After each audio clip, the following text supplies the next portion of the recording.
a code red for humanity. Tonight, we begin with the wake-up call from the United Nations on what they call the unequivocal impact humans are having on our planet. Their once-in-a-decade climate report is out today, and with it comes a warning about what could happen if humans do not aggressively change. It's the world's most expansive report yet into climate change, and there's no sugarcoating it. The UN report says at this point, we are not able to stop global warming for at least 30 years. Essentially, a hotter future is already locked in. A future where extreme weather events like devastating fires, historic flooding, and extreme heat are all more common. The report's authors are essentially sending the world's leaders a final wake-up call: curb emissions and dramatically reduce consumption, or face a world that is fundamentally different. Around the world, fire crews are battling fires tonight on a nearly unprecedented scale. If seeing is believing, many are getting a first-hand look at a worst-case scenario for the future. But the report concludes there is still time to change. Our Maggie Rulli reports from Greece. Code red for humanity. A dire warning tonight from the United Nations about our planet's future. Scenes more reminiscent of horror movies now playing out right before our eyes. Very problem. My island is on fire. This is Greece in 2021. Turkey, California, China, Germany. A brand new once-in-a-decade report from the UN is incredibly clear. We are altering our planet. The report detailing how climate change is making extreme weather worse in every region of the globe. Hotter heat waves, heavier rain, more extreme droughts, raging infernos. You can hear the crackle of these flames. The fires are just ripping through the underbrush here. Look at that. We see it climbing up that tree. It is going all the way up the hillside. We have seen dozens of these hot spots popping up along the road. This is what firefighters are struggling to keep up with. Here in Greece, the fire is turning the sky a bloodshot, ominous red, forcing residents out of the Greek island of Evia, making conditions all the more difficult for the crews desperately trying to help them to safety. My heart cries. I leave my family behind. The Greek wildfires have been raging for more than a week. Neighboring Turkey finally got most of their fires under control after nearly 2 weeks, killing at least 8. And it's all across our globe. Extreme weather of seemingly biblical proportions, now a painful new normal. Firefighters had been working in this area just a few days ago, but they've already moved on to other areas now. You can see, obviously, the fire is starting again here.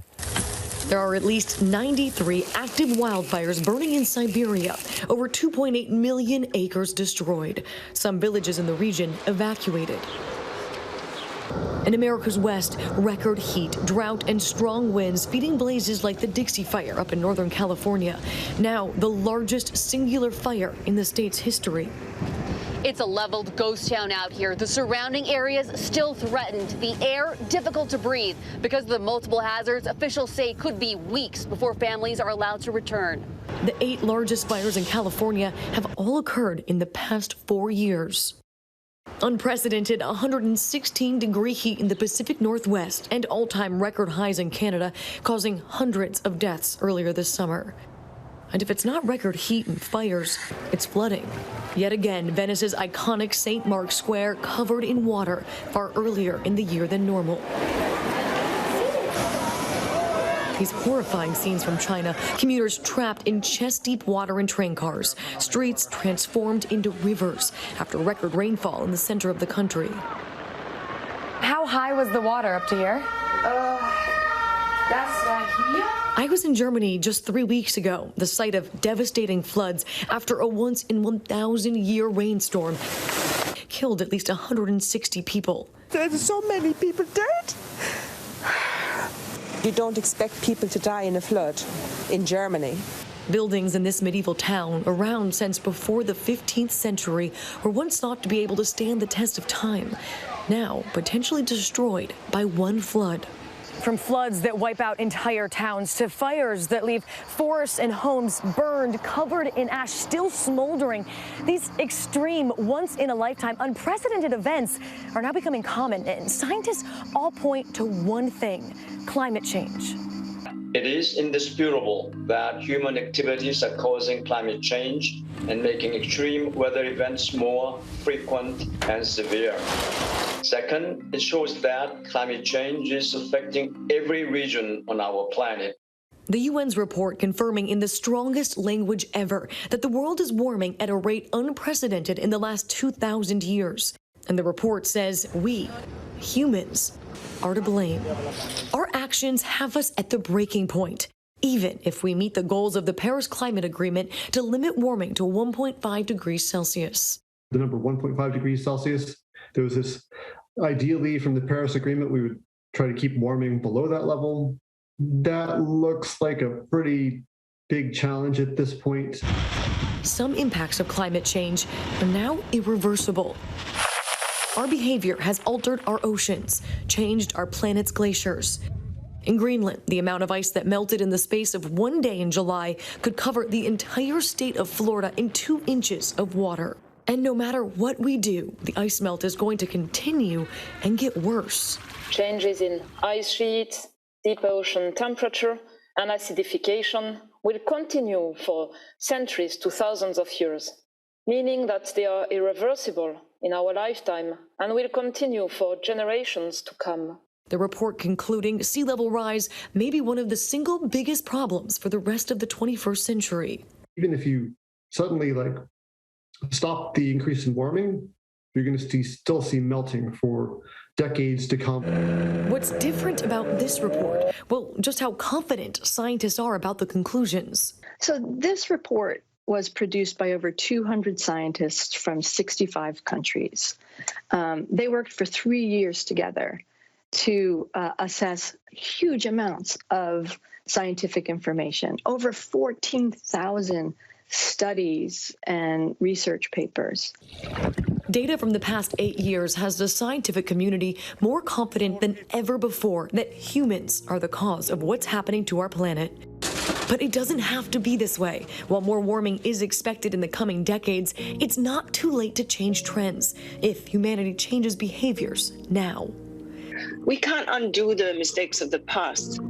This generation can make the systemic changes that will stop the planet warming, help everyone adapt to the new conditions, and create a world of peace, prosperity, and equity.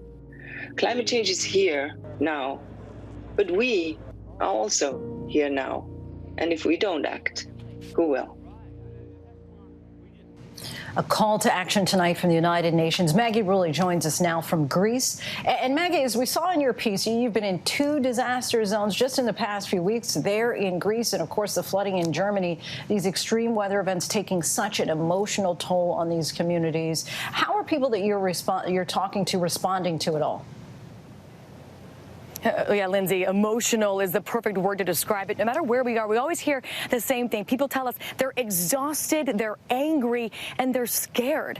Here in Greece, people are tired. They're exhausted. The fires here on this island alone have been going on for more than 7 days. We're talking about these extreme, once-in-a-lifetime events that, Lindsay, now seem to be happening at least once a summer, and they're lasting for longer than ever. I mean, you talk about just the toll that takes on someone, because all of this is so personal. And we heard from that one young man who said, my island is on fire. These fires are burning through people's homes. These ferries and boats behind me, they are all on standby, waiting if someone needs to be evacuated from their home tonight. That takes a toll. We were in Germany. I'll never forget standing in front of this makeshift garbage pile. It was the size of a football field, 2 stories high, and it was filled with people's ruined belongings, everything that they cherish. This is personal, and people just get exhausted of it. And then soon they become angry. So many people always tell us they're angry their governments haven't done more. They should have known this was coming. We've been talking about climate change. We get natural disasters. Why weren't they prepared? And they're demanding that governments step in and do more, because this is going to keep happening. And that's why people are scared. They're scared for the future. We just saw that UN climate report saying these types of natural disasters are happening, and they're going to happen more often often. That medieval town in Germany with houses that have been around before the 15th century. You know, one man told us he can't believe his house, it might be ruined. How is he ever going to come back? Are those people going to rebuild if there's going to get more floods? People here in Greece with Athens experiencing temperatures 113 degrees. I mean, how long is that livable for? Are people going to be able to live in these cities and these countries any longer? You know, Lindsay, I think we all know this was coming, but many people thought it was going to be centuries or at least decades in the future. But for places like Germany, for places like Greece, for places in America, all of this is happening right now, Lindsay. Right. The urgency, I think, has been lost on so many of us. But, of course, the fear and frustration, understandable. Maggie, thank you so much for your reporting. Hi, everyone. George Stephanopoulos here. Thanks for checking out the ABC News YouTube channel. If you'd like to get more videos, show highlights, and watch live event coverage, click on the right over here to subscribe to our channel. And don't forget to download the ABC News app for breaking news alerts. Thanks for watching.